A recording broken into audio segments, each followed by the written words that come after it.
Tonight on BBC One, if anyone has first word of Earth being invaded, it's Patrick Moore.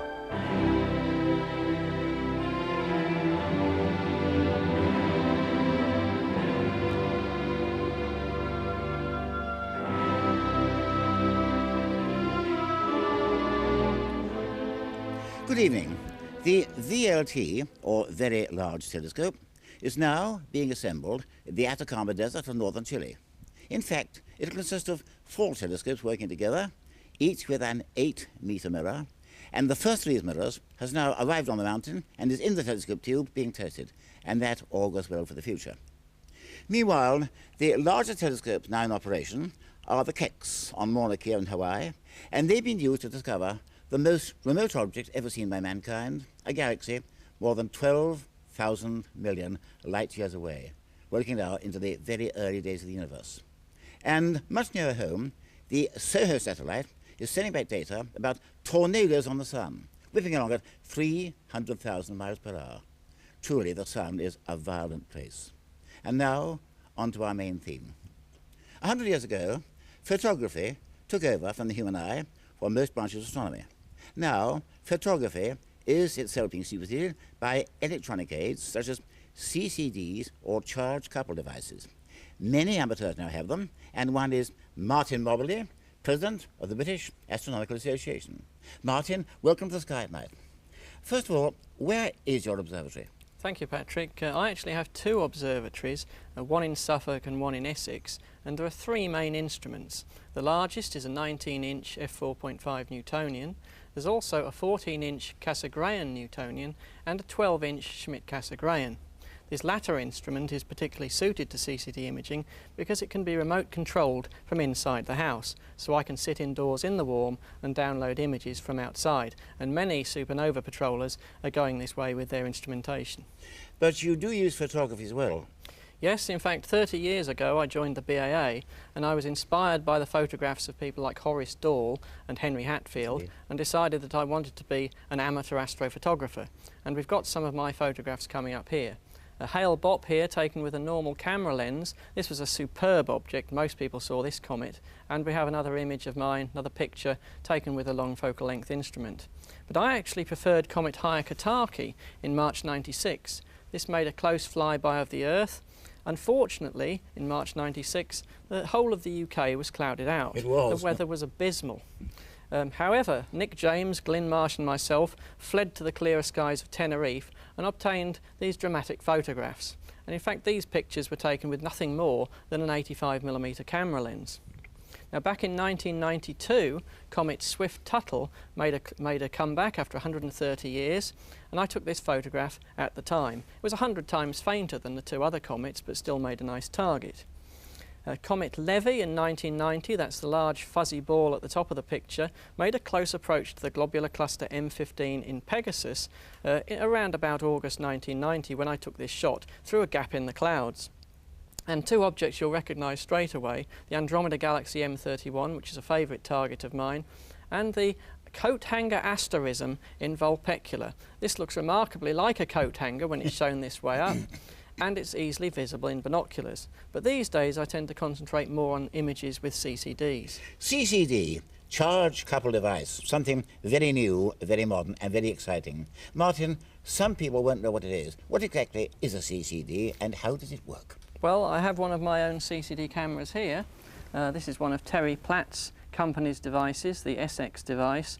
There's a glass window here. This end is screwed onto the telescope and light comes in through the window onto the sensitive CCD detector. And on the back of the camera we have some cooling fins here, and we have a 25-way parallel port connector which interfaces to the PC and via which you can download the images. There are smaller cameras available. This one, not much bigger than an eyepiece. Again, one of Terry's, has a CCD chip at one end and again a parallel port for computer interface at the other. And if we look at the chips in these cameras, they really are tiny. These are the actual heart of the device, the CCD detector itself. In fact, there's not much difference between a CCD camera for astronomy and, say, a camcorder or a digital camera. The main difference is that with a CCD camera for astronomy, we're taking exposures of minutes or tens of minutes. This means the camera has to be under software control from the computer. It also means that the CCD detector needs to be cooled. And in this diagram, a schematic of a CCD, we can see that light enters from the right-hand side, hits the CCD detector and its surrounding electronics are shown there, and the CCD is mounted on a cold finger from a Peltier cooler, which takes heat away from the chip and reduces the thermal noise. This noise is then radiated out of the back via the heatsink fins. A typical CCD chip contains something like 200,000 pixels, and in each pixel, photons are converted into electrical charge and then on to being a number in the computer. There are actually two types of CCD chip in use by amateurs. Firstly, the interline chips. Now in these devices, which are similar to camcorder chips, the image is downloaded in one go. It's downloaded via a shift register, as we see here, into the computer. However, part of the readout electronics obscure the imaging area, so they're not quite as sensitive as the alternate design, which is the frame transfer CCD. And in this type of device, we see that the image first is in the image zone, it's then transferred to the memory zone, and then again out to the computer via a shift register. And these devices are the most sensitive, they're also the most expensive. Now, Martin, what exactly are the advantages of a CCD over what we call old-fashioned photography? Well, the big advantage of a CCD camera is simply sensitivity. They are 10 to 20 times more sensitive than the most sensitive photographic film. The other advantage is that you can image process the image as it's a digital number. This is far easier than burning in and dodging and using horrible chemicals in the darkroom, which could take many evenings of work. Image processing is a powerful tool, especially in compensating for light pollution. Most amateurs who live near towns and cities are looking at galaxies and comets as if they were sitting on a sort of orange wall of light pollution. But with image processing, you can subtract most of this pollution and contrast stretch the remainder, which certainly increases the contrast of the image. If we look now at a diagram of how amateurs and professionals have got to fainter and fainter limiting magnitudes throughout the 20th century, we can see that Mount Palomar, for example, by the 1950s was getting down to about magnitude 23. Amateurs were doing not so badly, and when amateurs and professionals changed to using CCDs around about the 1980s, there was a 1 to 2 magnitude increase for both.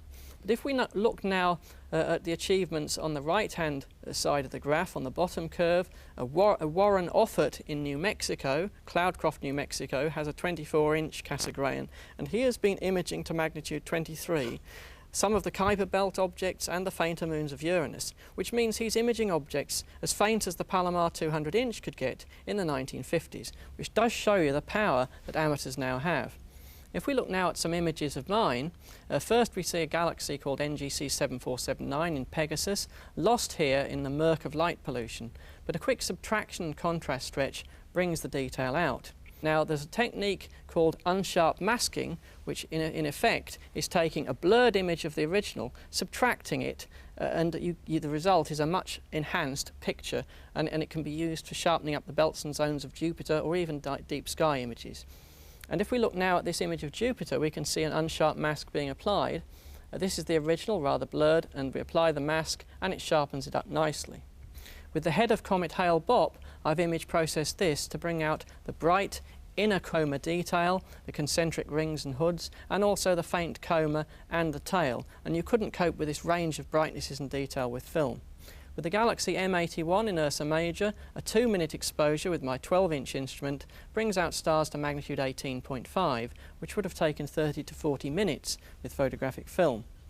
An image of Saturn here I was particularly pleased of last year, but with unsharp masking the detail came out and the rings and the Cassini division were highly sharpened. It's beauty. And craters on the Moon, craters Snellius and Stevinus, benefit also from the unsharp mask technique. Now in 1994, in the Galaxy M51, the Whirlpool, you'll note that there is a small bulge to the bottom right hand of the galaxy. That is in fact a supernova, and quite a bright one. Unfortunately, because it's so close to the galaxy core, it would have been impossible to photograph with film. The film would have just overloaded the core and you couldn't pick the object out. But with image processing, you can easily pick supernovae like this out. And two comets, Comet de Vico in 1995 and Comet Utsunomiya in 1997, were moving quite rapidly against the background stars. In the old days of photographic film, you had to offset guide the telescope during the exposure. This was a problem and requires a great deal of effort to take a photograph of this kind. But with computers you can simply stack the images, take short exposures, and the computer allows for the comet's motion. It's a much easier way of doing it. Now, the man to beat as far as planetary imaging in this country is concerned is Terry Platt. We've mentioned him before, and he's a genius of planetary imaging. And we see here some of his images from his Berkshire back garden. This stunning image of Mars was taken by Terry. And then we have an image of Jupiter with one of the moons on the left-hand side and the shadow of the moon on the planet. And an absolutely exquisite image of Saturn in colour taken at the end of last year. These are quite incredible pictures, you know, and after all there are obviously very many advantages over old-fashioned photography, but there must be disadvantages too. Be honest, Martin, what are they? Well, there are a few disadvantages, that's true. We've already seen that these CCD devices have a very small imaging area. And this can be a problem because when you're trying to find objects in the sky with a detector this small, it's like looking for a needle in a haystack, unless you reduce the focal length of the telescope.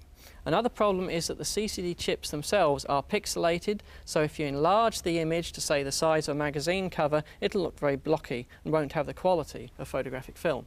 But another disadvantage, perhaps not originally foreseen, is that amateurs are making far more false alarm discoveries with CCDs.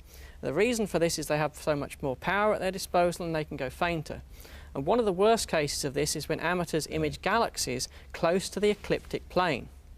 Now, in the ecliptic there are loads of asteroids, and with this sort of technology you can pick up asteroids that are very faint. Of course, amateurs photograph the galaxies, or image the galaxies rather, pick up the asteroids and think they've made a supernova discovery. Now, fortunately, in this country we have an excellent filter in this regard in the form of Guy Hurst. Guy's the UK Nova Supernova coordinator. He's also editor of the Astronomer magazine, and he has a team of checkers, including myself, who weed out the false alarm discoveries so that only the real discoveries get through to the professional astronomers. Obviously, you need some electronic equipment. What about the cost? Well, for a camera like this tiny MX5 unit, which we've already seen, the cost is only £500, which is relatively inexpensive. Some of the frame transfer cameras, particularly after importing from the USA, can cost about £2,000 to £3,000. You also need a home computer, of course, but many amateurs have them anyway, and you also need software. Many amateurs prefer to use Schmidt-Cassegraians, and we'll see in a minute that the Supernova Patrollers all use them. This is because they can be remote controlled from indoors, so that you can guide, focus and slew the telescope while you're sitting in an armchair, and it's a lot more comfortable indoors than outdoors in the cold and damp. Now, at Conda Brow Observatory in Lancaster, Denis Baczynski has constructed a short focus 13-inch telescope. It's f3.5, and this is with the help of Glenn Marsh and of Nick James, who designed the electronic control system. This is a superb instrument for use with CCDs. How much background technical knowledge do you need before setting out? Well, you don't really need much skill in electronics, but what you do need is some familiarity with computer hardware and software problems. I have used image processing software that's been very frustrating, and after an hour or two I've literally lost the will to live. I don't wonder. Most people have had problems with computer software before now. Fortunately, in local astronomical societies and in the British Astronomical Association, there are always experts who can help you out with your problems. One piece of advice I would give: when you get a CCD camera and want to use it for the first time, try it indoors, not outdoors. You can attach with an adapter a 35mm wide-angle lens to a CCD camera relatively easily, and then image objects in a darkened room where the problems are far easier to sort out than in the damp and the cold and the dark outside. Now, we've been talking about amateur results for CCDs. Can we have a general selection? Show us some. Well, the results have been astounding. There's been an explosion of asteroid and supernova discoveries since CCDs were introduced. In fact, in the first 4 months of this year, we've had no fewer than 4 UK supernova discoveries. And we now have 4 UK supernova discoverers. And they are Mark Armstrong, shown here, who has 4 supernova discoveries, and Stephen Laurie, Tom Bowles, and Ron Arbour. And they have 1 each. If we now have a look at their discoveries, Here is an image by Mark Armstrong of the galaxy NGC 6627, taken in March. This was his second supernova discovery and his first this year. Then Ron Arbour followed up swiftly with a supernova in a UGC 3683 on April the 6th, but Mark then discovered another only a week later in NGC 3982 on April the 13th. If we go back to last year, Tom Bowles discovered a supernova in NGC 3451 in October, and earlier on in April, Stephen Laurie discovered a very nice supernova in NGC 3147, and this superb image of it was taken by another amateur, David Strange. In fact, only in the last few days we've had yet another discovery by Mark Armstrong, his fourth supernova discovery from the UK, this time in the galaxy NGC 6945. So Mark is doing very well indeed in this competitive field. He is indeed.